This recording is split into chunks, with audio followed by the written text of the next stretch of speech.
Have you ever heard of an architect, like an actual architect, who also happened to be a master thief? It's kind of a wild combination when you think about it. You wouldn't really expect those two things to go together. Right. It's like something out of a movie. And that's exactly what we're diving into today, the life of George Leonidas Leslie, a name that was basically legendary in the world of 19th century American bank robbers. His story is seriously fascinating. And we're talking post-Civil War America, a time of huge change and opportunity, the country's rebuilding. And here's Leslie using his architectural skills not just to design buildings, but to break into them. You've got to think about the context, right? After the Civil War, things were changing rapidly. There were new possibilities everywhere, some good, some not so good. It's almost like Leslie, with his privileged upbringing, successful family, his dad was this big-time beer brewer, even had an architectural degree, was destined for something more, something, well, unexpected. And he wasn't just any architect, was he? I mean, this guy was a sharpshooting champion back at the University of Cincinnati. Oh yeah, definitely not your average criminal. But then there's this huge turning point, the Civil War draft. Think about it. Tons of young men are answering the call to serve their country. But Leslie's father, maybe out of concern for his son, or maybe just to protect their family's reputation, well, he buys Leslie's way out of the draft. $300, right. That was the going rate at the time. Yeah, hefty sum back then. But you can imagine how that went over in Cincinnati, a city that was a major source of Union troops. It definitely wouldn't have sat well. Not at all. People would have seen it as a slap in the face, like he was above serving his country. And on top of that, his engagement breaks off, his parents pass away, and suddenly this golden boy, this sharpshooter architect, is facing some serious crossroads. And what does he do? What so many of us might do when we're looking for a fresh start. He packs his bags and heads to New York City. The Big Apple, the city of dreams, right? Yeah. And for Leslie, it became a playground, but not in the way you might think. This is where he stumbles into a much darker world, a world of fences and heists and a whole different set of rules. And in the heart of this underworld, he meets Marm Mandelbaum, one of the most notorious fences of the time. Oh yeah, Mar Mandelbaum, a legend in her own right. If you had something you needed to disappear, she was your woman. But for those who might not know the term, a fence is basically the middleman between thieves and buyers, someone who can move stolen goods without raising too many eyebrows. Now, what's really interesting is how Leslie met Marm. It wasn't some shady back alley deal like you might imagine. He was introduced to her through another architect, John Roebling. You know, Roebling, the guy who designed the Brooklyn Bridge. The one and only. Turns out he knew Leslie from their Cincinnati days. Small world, right? Especially considering the path it led Leslie down. It really makes you think about those sliding doors moments in life, doesn't it? Absolutely. But anyway, back to Leslie and his heists. What's so fascinating is how he used his architectural knowledge to plan these elaborate robberies. He wasn't just picking locks, he was dissecting entire buildings, like they were these giant puzzles to be solved. He was meticulous, a real stickler for details. He'd get his hands on the blueprints of banks, even going as far as planting his accomplices as employees just to study the layouts, the security, everything. Can you imagine being his roommate? Hey, George, what's with all the miniature banks in your room? And are those blueprints? I know, right? He even built scale models of his targets to rehearse every move. Talk about dedication. And then there's this device he invented, the little joker, which was basically a wire mechanism he could slip into a safe lock. It sounds so simple. It was, but ingenious at the same time.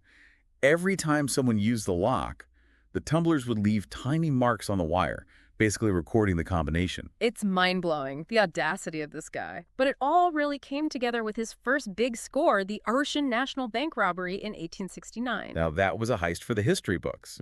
Under the watchful eye of their new patron, Marm Mandelbaum, Leslie and his crew spent 3 months planning every last detail. They even rented an office directly below the bank vault to make things easier. Talk about bold. Bold and brilliant. They got away with almost $800,000. An unbelievable sum at the time.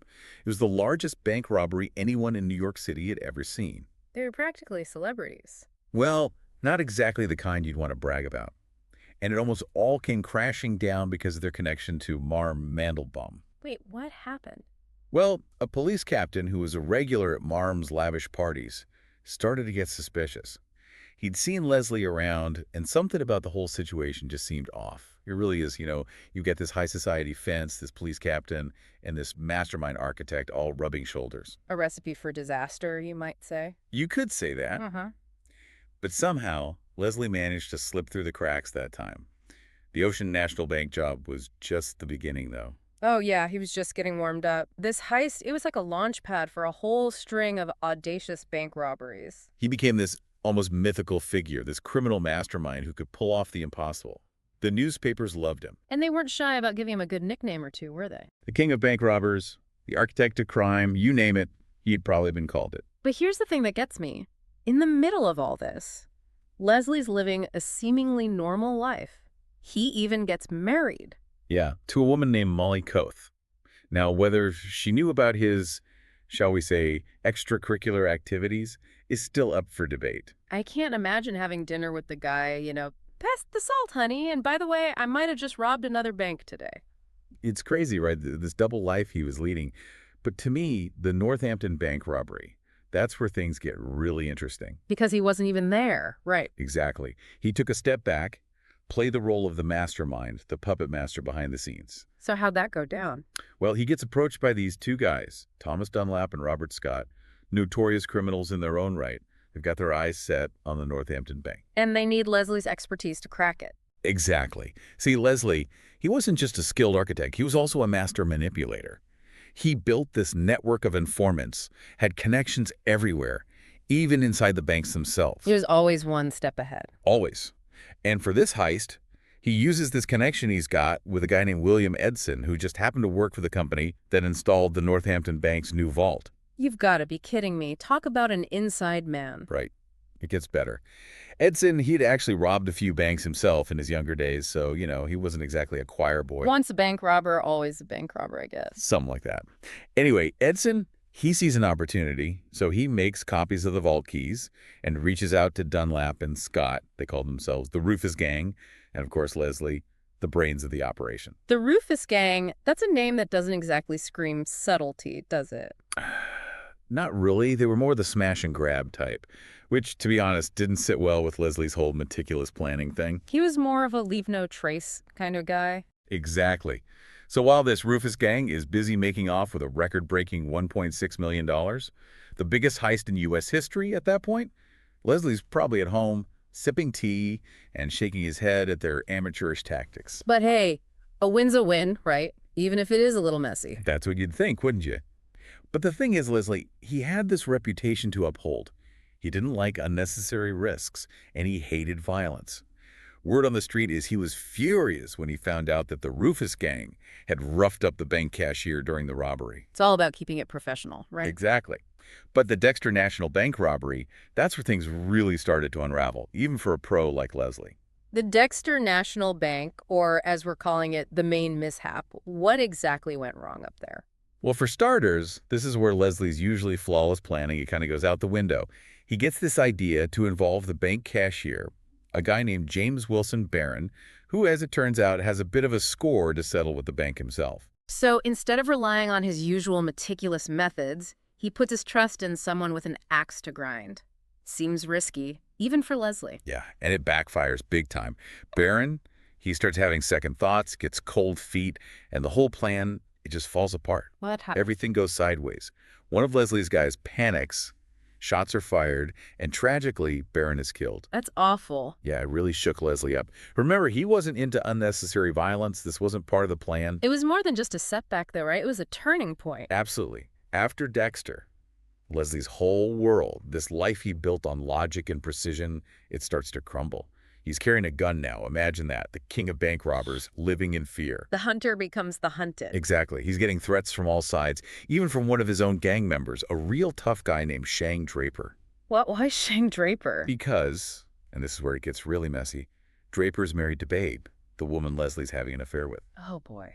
Talk about complicated. Yeah, talk about a tangled web. So, Leslie, he's caught between a rock and a hard place. He needs protection, so he turns to a rival gangster, Johnny Walsh. But at the same time, he's planning his most ambitious heist yet, the Manhattan Savings Institution. This is his big comeback. Right? Oh, more than that. He's going to double-cross his own gang, disappear with everything, start a new life. The stakes couldn't be higher. And the Manhattan Savings Institution, what made this one so special? Leslie had been meticulously planning this heist for 3 years. even before the Northampton job. He'd gotten his hands on detailed architectural plans, bribed a guard named Patrick Shevlin to be his inside man, and even had a corrupt police officer, John Nugent, on his payroll. Sounds like he was leaving nothing to chance. Exactly. He was determined to make this his masterpiece, his magnum opus. It's like this heist, it became more about proving something. To himself, to the world, maybe to both. Perhaps. But don't forget, the Dexter incident, it changed him. The paranoia, the betrayals, it took its toll. He didn't trust anyone anymore, not even Maren Mandelbaum. The woman who helped launch his career. The one and only. Wow, he was truly alone. And that's where, well, fate, or maybe his own demons, finally caught up with him. What do you mean? It's May 29th, 1878. Leslie receives a letter from Babe, Shane Draper's wife. She's saying she knows about the threats, urging him to meet her so they can run away together. A last-ditch plea from the woman he thought he could trust. Maybe. But remember, this is the same woman he gave a pearl-handled pistol to. Oh, right. I'd forgotten about that. So whether it's fear, desperation, or a glimmer of hope for a future with Babe, Leslie, for the first time in his criminal career, he lets his guard down. He agrees to meet her, slips away from his bodyguard, gets into a cab, tells the driver to take him to Halsey Street where Babe's supposed to be waiting. That's the last anyone ever sees of George Leonidas Leslie. He walked into a trap. It seems that way. A few days later, on June 4th, his body is found in Mott's Woods near Yonkers. Shot twice, robbed, left at the base of this rock formation called, get this, Tramp's Rock. You can't make this stuff up. I know, right? But here's the thing. The police, they're immediately thinking it's Draper, right? Revenge for the affair. But the details, they're all wrong. What do you mean? There's no sign of a struggle. His clothes are all neatly arranged, almost staged. And the murder weapon, his own pearl-handled pistol. The one he gave to Babe. Exactly. The police investigate, of course, but the case goes cold. Draper denies everything, so does the rest of Leslie's old gang. To this day, no one knows for sure who killed George Leonidas Leslie. So the architect of countless heists, the man who outsmarted banks and authorities for years, his story ends in a mystery. Almost poetic, in a way. Like he built this whole life on logic, on precision, but in the end, it was the chaos, the unpredictability of it all that brought him down. It really makes you think. Was Leslie a criminal mastermind, a folk hero, or just a deeply flawed man caught in a web of his own making? Maybe a little bit of all three. I guess that's for each of us to decide. What we do know is that his story, it's a wild ride from beginning to end. It's a story about ambition, about betrayal, about the fine line between brilliance and ruin. And honestly, I think it's a story that still resonates today. Don't you? Absolutely. George Leonidas Leslie, the architect who became a king and the king who was ultimately dethroned. It's a story we won't soon